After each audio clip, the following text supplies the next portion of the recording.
Hello, everyone, and welcome to the Future Space. I'm your host, Daniel Fox. Our guest today is José Hernández. José is a former NASA astronaut who served on the Space Shuttle mission STS-128 in 2009. Encouraged by President Barack Obama, Hernández ran for Congress in 2011. In 2023, Amazon Prime released a biopic titled A Million Miles Away, chronicling José's remarkable journey from an immigrant farm worker to an engineer and astronaut. The film is based on his 2012 autobiography, Reaching for the Stars, the inspiring story of a migrant farm worker turned astronaut. The book is the story of perseverance, community support, and sacrifice to achieve your dreams. Today, José consults through his company, Tierra Luna Engineer, and along with his father owns a small vineyard called Tierra Luna Cellars. José, it is a pleasure to have you on the Future Space. Great to be here, Daniel. Always a pleasure to talk about anything related to space. Well, I know it's early in the morning, but I'm pretty sure that this conversation would be incredible with a glass of wine. We'll reserve that for another time. We'll settle for coffee right now, right? Set up for coffee with all your children on the cup. Yes. 5 of them. 5 of them, exactly. Incredible. José, before we get anywhere, could you share with us 3 words that for you captures the essence of space? 3 words, wow. I would have to say, first, in looking out the window, it's infinite. When you look out the window opposite the Earth, when you look on the opposite end and you're staring down on Earth, I think it's breathtaking. And when you combine those 2 views, it's humbling. It's a humbling experience, seeing that we live in this precious planet, and you look the opposite way and you see the infinity of the expansive universe, which is still expanding. This is why it's infinite. And it's just a humbling experience that we're just a speck of dust in the grand scheme of the whole universe. And I mean planet Earth. Yes, and yet that we know of, probably the only species is about to take life beyond that tiny speck and continue the story of life beyond the planet. Well, that's the egotistical side of us, Daniel, that think that way. The scientist of me thinks that there's billions of stars out there, and like our sun, and there's still billions that have planets, and there's still hundreds of millions that have planets in the habitable zone like Earth is. So how egotistical of us to think we're the only ones. I just think that we live so far apart from each other, we have not made contact. But I'm willing to bet there's other civilizations out there. Oh, I absolutely totally agree. I was just saying about on our planet. I do believe that the universe is teamed with life not doesn't want, because I don't think that there's the verb want can be applied to life, but life always seeks to connect the dots and reach to, and now the human species is going beyond the planet and will reach out, and I think that we'll find out ultimately that there's a lot of life out there, and the universe is an ecosystem like I think the any other ecosystem. I've always said that I don't see why the nature of the universe would be different than the nature here on Earth, right? They're 2 of the same. José, what is you're an engineer, so there's a engineer story of space. There's the technology, there's the science, there's the geopolitics. But beyond that, what would be for you the human story of going to space? I think the human story of going to space is one of seeking knowledge. I think humans by nature are explorers. You know, when the old world discovered the new world, Europe and folks going over to the Americas, people didn't know what was at the other end of the ocean, right? Yet they were courageous enough to take the risk and find out what was out there. And lo and behold, instead of finding the India and the West Indies, they found America, right? A whole new continent. And now we fast forward a few hundred years. Well, what's the next frontier? The next frontier is space. Now that we've developed the technology to have the ability to leave our planet, we of course want knowledge. We thirst for knowledge. Humans thirst for knowledge, and therefore is the reason why the main motivator of going to space is to explore. Now, the side benefits of it is that by going to space, it motivates you to develop technologies that can actually be repurposed for applications down here on Earth to make our life much more comfortable. I mean, this is why things like this get developed because of the technology that was developed in telecommunications when we were going to space. This is why we have direct TV, Xfinity, all these programming, satellite phones. It's miniature tools to do operations, very fine operations, robotic operation. All these things have been developed as a result of humans wanting to explore space. And I think it's the right thing. A lot of people always argue, having so many social problems on Earth, why are we investing in space exploration? And I keep telling folks, it's not like we're taking wheelbarrows of money and letting it float out in space.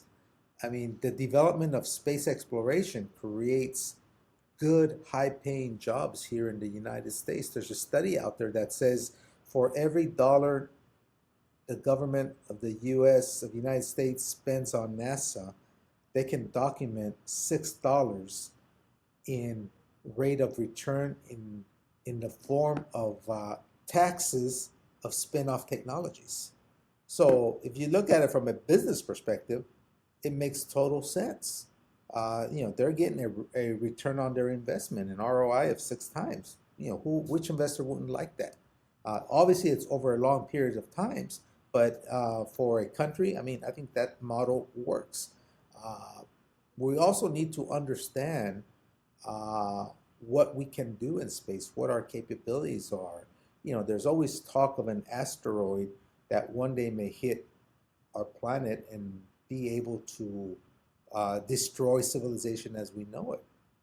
It behooves us to develop technologies where we can pinpoint that asteroid many years before it even reaches our solar system and say, hey, that's a bad one. The farther out it is, the less we have to move it. And if we can develop that technology, then we don't need a lot of horsepower to move it, because you just have to move it a little bit and it misses us by millions of miles. If you wait until it's 1 month away, man, you're going to have to move it a lot. And that creates a lot of energy. So these are the things that we need to be exploring, capabilities we need to be developing. We also need to go back to the moon, develop a long duration base so that we can test technologies where humans can have a continuous presence away from our planet. Because one day, I would say 15 years from now, we're probably going to be reading about it, humans landing on the surface of Mars. And so for me, space exploration is a fundamental part of human civilization moving forward. And we're never ready to move forward, right? We're never fully ready to have children. We're never ready to leave the nest. If we But you think just that do it. you just have, I mean, it's at one point you have to get out of the nest, and then you have to understand that what makes you great is your capacity to be resourceful and to be, to adapt and to find the skills to figure it out. And then I think that this is the success of our species. We are extremely resourceful. The only problem is life is messy by design, right? You have to make a lot of mistakes to find out the good ones, and the only difference between a mistake and a solution or an innovation is really the hindsight, right? It's looking back and realizing, well, that was not a good thing, but your path to it was exactly the same. One turned out to be a mistake, and then the other one turned out to be a solution. And these new frontiers, and you mentioned America earlier. These new frontiers always offer the opportunity to do things better, right? The America was the frustration of Europe. People who felt that they had no more opportunities, and they were willing to risk an entire journey across an ocean in miserable conditions just for the opportunity to start something new. And even you yourself, that's what, like, your family left a place. And space will be that, right? Space will be an opportunity for a lot of people to start, and people who feel that they don't have an opportunity anymore. It's the Was that like, so now you have this perspective about space and what it represents for you. Did you always looked up to the stars and had that in the back of your mind, or space was more kind of a curious endeavor that motivated you to do more? No, I always had that in the back of my mind. I think well, I don't think I know, the dream was conceived when I was 10 years old. You know, I think the interest started before 10. You know, Star Trek was the first run TV series that I watched, and that captures every kid's imagination. Captain Kirk, Leonard Nimoy, all these guys, Spock. And we used to go to work in the fields, picking fruits and vegetables, and we would get up at 4:30 in the morning and head out to the fields, and it was still dark when we got there. And we wait till the break of dawn so that we can go ahead and start picking whatever fruit or vegetable we needed to pick. But we were always there early, and that was my favorite part of the day, especially during the summer when it was cool, because I would go outside, and you're away from the city lights, city pollution, you're out in the country, and so man, you could make out the Milky Way. In terms of in the city, you can't make out the Milky Way, but if you go to a dark place and be dark adapted, you could actually see, the system we live in, which is the Milky Way, and we and to me, I was just fascinated because they looked like clouds in space, kind of thing. And then what's cinched the deal was, or sealed the deal, was the fact that one December, when I'm in 10 years old, I see the very last Apollo mission. My very first one I saw live on TV. I had heard about it at school, but this is the first time I saw it live on TV, and none other than Gene Cernan walking on the surface of the moon. And I was just mesmerized. You picture a 10-year-old kid watching a black and white vacuum tube technology TV, holding on the rabbit ear antennas to improve reception for dear life, and listening and hearing to astronaut Gene Cernan talk to Mission Control Houston, listening and watching the reporter, still remember his name, Walter Cronkite, narrating that moonwalk. I told myself, I said, wow, I want to be like astronaut Cernan. I want to be an astronaut. I want to go out in space. I want to be just like him. And that's how the dream was conceived. And I'll tell you, that dream never diminished within myself. It just grew as I grew older and I grew more confident. How important, I've interviewed a lot of astronauts. Their parents their father is a pilot. They have a community around that where they can find inspiration. I assume that your parent give you what did they say when you came up and said, "Mommy, Daddy, I want to be an astronaut"? Well, First of all, let me clarify, my parents were not jet fighter pilots. They weren't in the military. They didn't even go to school. They each have a third grade. I say have because we still have them with us, nice and healthy. They each have a third grade elementary school education. But when I told my father that evening of watching Gene Cernan walk on the moon that I wanted to be an astronaut, that man did two important things. First of all, he gave it the importance of saying, let's have a meeting in the kitchen. At first, I thought I was in trouble because only three things happened in the kitchen, and two of them already happened. The first thing that happens is every day after school, my mom sits us down, feeds us a snack, and after we eat the snack, she doesn't let us get up until our homework is done. So she instilled upon us good study habits. Second, and that was done. Second, at her insistence, we dinner together as a family at the same time. I mean, how many families do that today? And that was her insistence. Dad's not home. Oh, we got to wait for him. Someone's not home. We got to wait for him. And they knew they were holding up dinner if they were late. And but we all ate together as a family and talked. That was done. The third thing, hence my concern when he said, let's go to the kitchen, is that's where my dad applied corporate punishment. And so now you understand my concern when he said, let's go to the kitchen. When I tell him I want to be an astronaut, I said, man, it must have been real bad what I said.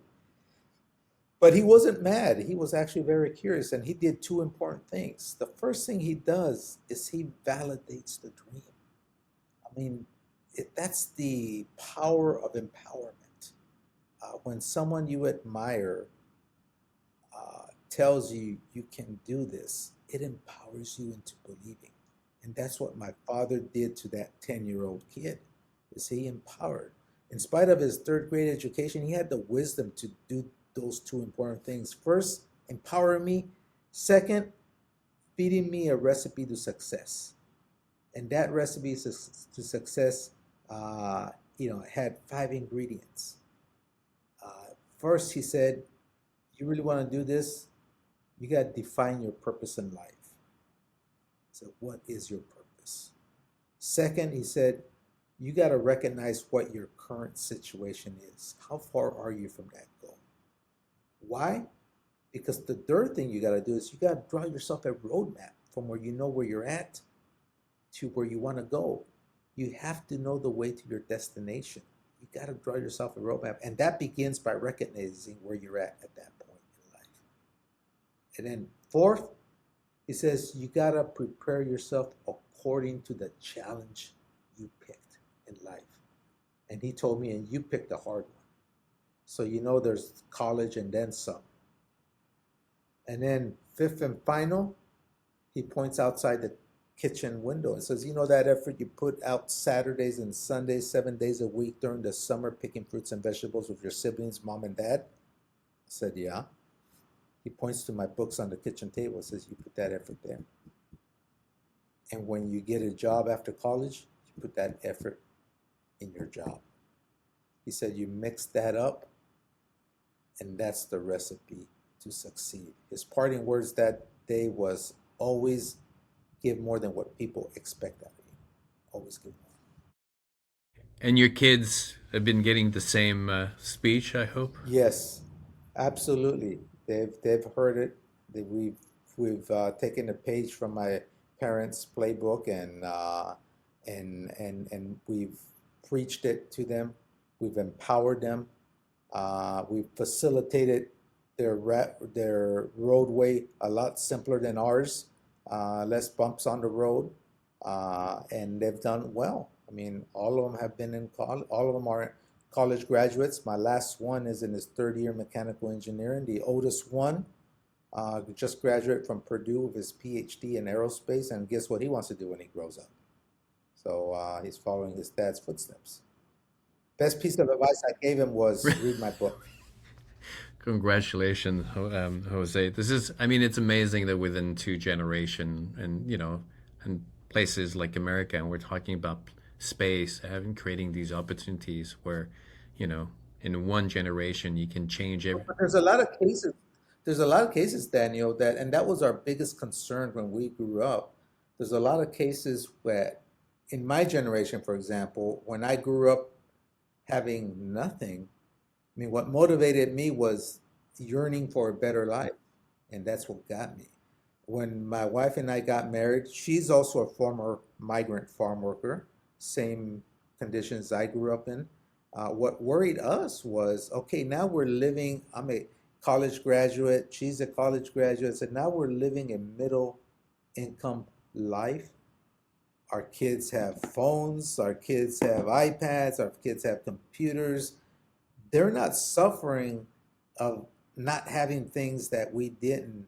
They can go to Little League, they can go to swimming, they can go to Boy Scouts. We couldn't do none of that. And our biggest concern was, are we spoiling these kids? I mean, because you read about the next generation always falls off and then it climbs back up. And we were very, very conscious of saying, it's not going to happen here. We're going to be all in and parenting. And this is why I cut my career short at NASA.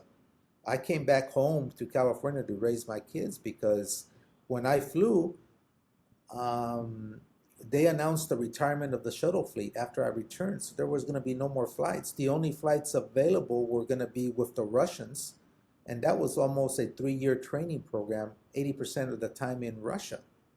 And with 5 kids, I said that would be so unfair to my wife.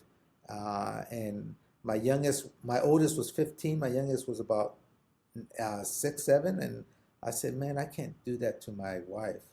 I said, and I can't do that to my kids. I'm not going to risk my kids. So I decided to, leave my dream job because I thought family was more important. Came back home to raise my kids, and I think we've done okay. So no regrets there. No, I mean, again, Jose, congratulations. And it is the challenge, as a parent, understanding the value of scarcity, driving the motivation when things are not that easy. But at the same time, you don't want your children to suffer on the same level, but you don't want to give them everything, right? It's so the balance, and Delicate balance. it's a balance. I have when you're talking about, the family coming together around the table. For me, the food is extremely important, right? And I have a theory why in places like Europe or in other nations, meals are super important. The ritual of sitting on a table, or lunchtime. You go to Italy, they gather for 2 hours at lunchtime. The value of what it brings is that if you have a history of tragedies, if you've lost everything that you've taken for granted, if you can find yourself with people breaking bread, you can find hope, right? Despite all the things falling around you, that community and that piece of bread, suddenly you can find a way out. And so when you come out, you keep the ritual to bring the people together. America is a young culture, so we haven't experienced that much tragedies. Yes, we've had personal tragedies, but not on the scale of what you can see around the world. But you see when immigrants come, my wife is Laotian. Their community is built around food, right? The community and everything. And so, for me, the glass, the wine, and I do want to hear about the wine, but the wine and food, that's a celebration of the human experience. Is that so? Despite, not despite, but with your career as an engineer, was it, you say that the having a vineyard was a second dream? Was it always there that you wanted to keep your roots, to keep one foot in being grounded in a work that involves being connected to nature, developing the nature side and also the engineer, the mind side? Yeah, yes, I think so. I think you grow up in that environment. There's an old saying, you can take the kid out of the farm, but not the farm out of the kid. And so when I came back uh, from NASA, you have this yearning. As a kid, when I used to pick grapes, I used to see the rancher, the farmer, in a big truck, and he would get out and look and supervise, and here we are working like crazy, and I would look up to him and I say, one day I want to be like that guy. One day I want to be like that guy. And so now I am that guy. And so this is the beauty of living in America, in the US, is that if you work hard, good things will happen, but they're not given to you. You've got to earn them. And that's what I always tell in my motivational conferences. I said, look, I'm a believer, and I'm Catholic, but I also know nothing materialistic is going to fall from the sky for me. Everything I want in this life, I got to earn, I got to work for. And that's what I tell people, is that you've got to work hard for this. And you work hard, good things will happen. And so, getting back to the vineyard, it is all happenstance that it occurred. I was very happy with the fact that my wife had said, hey, let's build our retirement home in the country, out in the country. And I said, well, yeah, we'll get a couple acres, we could get a chicken coop and all that and live out in the country and be nice and comfortable. But then I went to see ready to build 2-3 acre sites, and man, they were expensive. And then I was driving around looking for other sites, and I ran across this vineyard for sale, 20-acre vineyard, income producing. It already had a contract with a winemaker, so the grapes were sold every year. And I looked at the price and I looked at the income, and I said, hey, this makes much more financial sense than buying a empty 2-3 acre lot, sitting on it for a few years until I'm ready to build. I could produce income and the price can appreciate of the land. And so I went ahead and did that. And so, but the only reason I did it was because I took my father. My father at that time was about 80 years old. He's 87 now. He was 80 years old. I took him over there and I said, Dad, I said, the only way I can do this is with your help. I can't do it myself because you've got the know-how. I said, I know how to pick grapes. That's how I learned. And then I went off to school. You did this all your life. You know how to manage a vineyard. You know when to irrigate. You know when to fertilize. You know when to prune and all that. I said, help, teach me, and I'll buy this. And he said, yeah, no problem. So he was my built-in consultant, cheap consultant, because I didn't pay him. So it was great. And so we started managing it. And after 3 years, I got my hands around managing the vineyard. The winery that I sell the grapes to invited me and other growers to go see their facilities, see how they make wine. And I went and I saw how they made wine, and I said, this isn't rocket science. And if it is, I got you covered, but it's not rocket science. I said, I think I can do this. So I took a couple of courses, sat in a couple of courses at UC Davis, winemaking, started working with my concoctions. About 3 years later, I came up with 3 varieties that I like. And that's how Tierra Luna Cellars Incorporated was born. So now I make wines direct to consumer. I make a Sauvignon Blanc, a red Zinfandel, and a very, very nice bodied red blend consisting of Merlot, Tempranillo, Syrah, and Petit Syrah grapes. And so that's how the winery business came to play, all because my wife wanted a home in the country. So things occur for a reason, I think. It wasn't that I said, one day I'm going to get my vineyard, I'm going to make my wine. Yes, I looked at the farmer and say, hey, I want to be like him, but it never was in my plans to say, okay, now I'm here, I'm going to be like him. It's sort of just, and it's probably because internally I wanted to do this, and I saw the opportunity and I jumped at it. I think that's the path, right? You need that carrot. You need that thing that gets you out, right? If we go back to even the Europe to North America, right? They were not looking for America. They were looking for India, and then in the process, they found America, and then it became what it is. Found an opportunity. And found an opportunity. I look at my wife, I think the if I had stuck with a certain pattern that I was looking for, maybe it would have not happened, but I was looking for the values that for me were really important.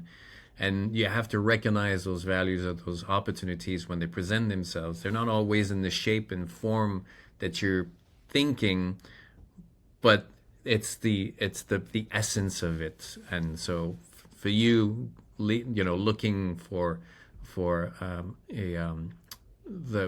land, a piece of land, you were open to something that could actually deliver more. Yeah.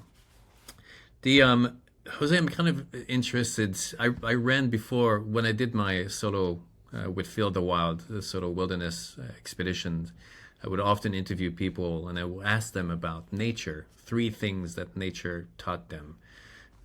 You've worked with, out in the field. Now you have a vineyard. You have your hands tied with nature. What are three things that nature taught you? I think three things that nature taught me was respect. Have respect for nature itself as it is. So I'm kind of like a true, I was never in Boy Scouts, but my two kids are Eagle Scouts, and I was involved in their Boy Scout activities. And so I'm kind of like a leave no trace guy. Is when you're out in nature, you want to leave it as you found it. So you respect nature for what it is. You also have gratefulness. You're grateful for what the ground gives you in terms of being able to enjoy the fruits and vegetables of the land that they give you. I mean, I talk to my vineyard. When I get there, I just start walking around and say, "How you guys doing, guys? You guys getting enough water? You guys look healthy?" That's the way I do it because, I'm that in touch with nature in the sense of, and I really think it helps. I really do think it helps in that sense. So gratefulness is good, and then sharing. I think the land is made for growing food and being able to share with others. Much like when the settlers came in and the Indians, this is what formed the basis of Thanksgiving, is the sharing of food when in time of need. And so those are the three words I think I would come up. And having working with the land, you understand how hard it is to produce the food. Do you think that it's actually a an issue or a struggle with the younger generation today? How disconnected they are from where things are coming from, so they forget how to appreciate and the complexity, right? They think that food just kind of being delivered, but the reality is, nature is not this simplistic, world. There's every little creature is trying to get an edge and trying to get an advantage. And having a vineyard, you're constantly dealing with insects, pest, weather, and ultimately you Gophers. go go first. So do you have some coyotes that are taking care of the gophers or? No, a lot of people do poison or traps and all that. I just coexist with them because the gophers, we have underground irrigation systems, and mostly during the winter, I guess when food is scarce, they bite into the irrigation system. So when you first turn on the pumps and you irrigate, you're going to have about 10 12 wet spots because you got big hose. So now I got to go over there. I turn on the water and I put a little flag where I think the source of the hole is, and then I let it dry just a little bit, and then I go in and dig. I have to dig about 18 inches, and I repair it. And a lot of people say, "Why don't you just get rid of them?" I said, "No, we're encroaching upon them. They're not encroaching upon us." I said, "Let them live. They're doing their thing as long as they don't kill the grapes, which they don't damage the grapes." I said, "We can coexist. There's no problem with that. I mean, what does it take me? A couple Saturdays, 6 hours, 8 hours digging holes? You know, my body can use it. It's good." And I don't hire people. I do it myself. My dad always tells me, "Why don't you hire someone?" I said, "I said, Dad, as long as you taught me this. I said, as long as you're able to do it, just go ahead and do it. Just like I still mow my own lawn. I do it because I can do it. Yes, I can afford a gardener to come and cut the lawn, but you've taught me this is what we should be doing. And so, Do you remember that first sip of that first bottle that you created? Because you went from you outsourced, not that you outsourced, but your grapes were given to a winemaker, and you decided to make your own wine. Because for me, I yeah, fresh always, bottle service, uh-huh. yeah, I always remember. Well, I always remember. I've always felt when I went out and harvest your own food, whether it's you go Oh, it crabbing or you tastes go fishing, 100% better. there's a Tastes sense 100. of pride, right? That Yeah. like, oh my God, I can do this. Do you I remember said that this. first sip of wine? Yeah, yeah. No, I remember it. I remember I took a bottle. It wasn't the first sip when I did this, but I remember I took a bottle, and and I went to the vineyard and I opened it. I poured myself a glass and I toasted to the vineyard. I said, "Thanks, guys," and drank it. And it's kind of like a ritual of giving them thanks, right? For what. And you're right. I mean, it's like your kids, I have three varieties. People tell me, which is your favorite? I said, well, it's like you're telling me which is my favorite kid. I said, they're all my favorite. I like them all.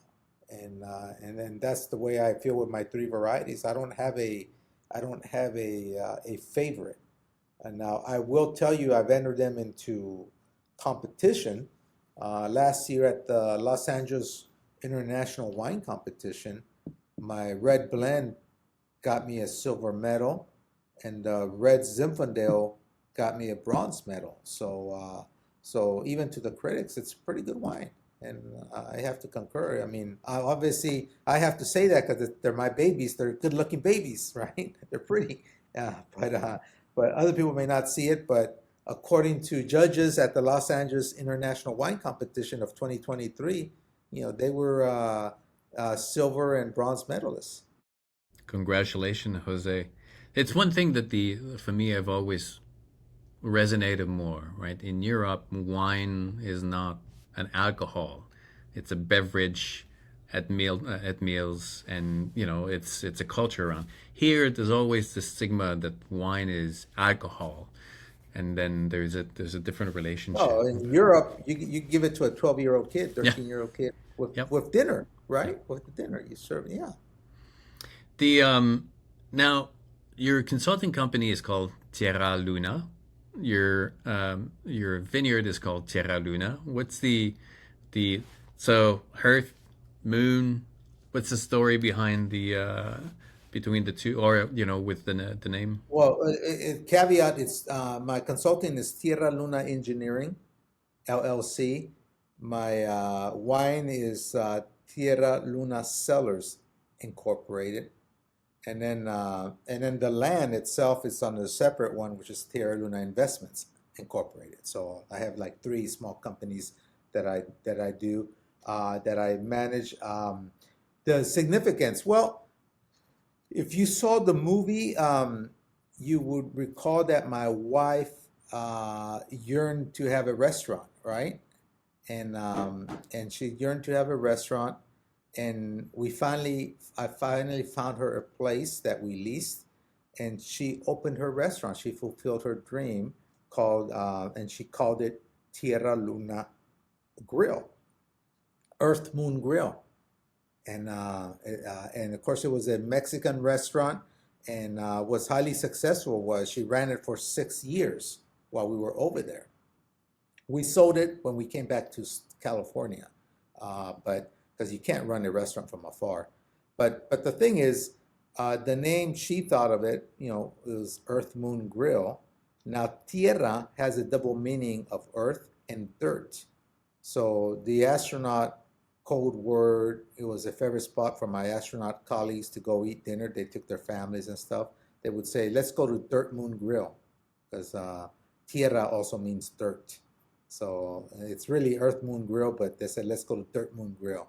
So anyway, we came back to California, and when I opened up my consulting firm, I handed my wife a crispy $1 bill, and she said, "What's this for?" I said, "I'm buying the naming rights of your company Tierra Luna grill, and I'll create Tierra Luna engineering. And I said, and she said, well, why you give me $1? I said, because if I'm highly successful, I don't want you to sue me that I took your name. So I bought it for $1. I can tell the judge. I handed her $1. She accepted it. She said yes, and so, so that's the name, the history of the name, Daniel. Nice, because I was going to ask you, so if you have to pay her every year, but no, you bought the rights. He wasn't shrewd enough to negotiate, so I took advantage of her. Excellent. Jose, I think your parents have given you a lot of wisdom in your upbringing, and now you're sharing that wisdom either through your public speaking and also with your children and your book. But if you could summarize that wisdom in 3 words, Jose's 3 words of wisdom, what Well, would they first of be? all, it's 3 books also. Three, It's three wines and it's three three, books. Yeah, three. Excellent. it's Reaching for the Stars, which is the movie was based upon. Um, and then it's the middle reader, from Farmworker to Astronaut, which is in English, and then you flip it over to Spanish, so it's 2 books in one. And then it's the children's book, The Boy Who Touched the Stars. It's a bilingual children's book, illustrated, which is a very nice book. So it's those 3 books. And then, as you said, how would I summarize my the wisdom that was instilled in me from my parents and my family in 3 words? I think of RIP, which is resilience, integrity, and patience. So those are the 3 words. Amazing. This is like people often look at the human nature, right? And we think they look at the negative aspect of human nature. But for me, I've tried to focus more on not to dismiss the negative aspect of the challenges that we have, but when we talk about the human nature is really being resilient. This is what we do. We figure things out moving forward, and we have a capacity for compassion that nature doesn't have. Nature is extremely raw, right? It's either you survive, you don't survive, and it's the human nature to really care for other people, or the weak and others, and having a certain integrity and having the patience, being able to see an objective and work towards it. And so well, you've definitely have achieved a lot, and I think that your parents and your children are proud of you for the right reasons. So once again, congratulations on everything, Jose. Thank you, Daniel. It's a pleasure talking to you, and I very much enjoyed the conversations as well. Thank you for a great conversation. Your interview is more of a conversation, which is with the type that I love, because we're able to discuss and different topics almost in a free form that allows us to expand on areas that are of mutual interest. That's the beauty of the human experience, right? You get, this is what we do. This is what fire brought to us, is that community, and then we have the food, and then we have the wine to celebrate, and so I'm looking forward for a glass of wine. And in the meantime, we'll put all the links where people can find the Tierra Luna sellers and all your social media. And we'll put your daughter's TikTok. Yeah, tell Vanessa Hernandez, so you'll see her. And if you want to see me make a fool of myself, that's the area you will need to watch her videos, because that's where but she gets a lot of views. Credit to her. She's pretty artistic and creative in that sense. But yeah, absolutely. There's that one website you can get the wines in the book. So you put that the tierralunasellers.com. You'll be able to find everything there. Jose, it was a pleasure. Thank you so Thank very you very much. much, Daniel. And until our next time. Take care. Appreciate it. Thank you.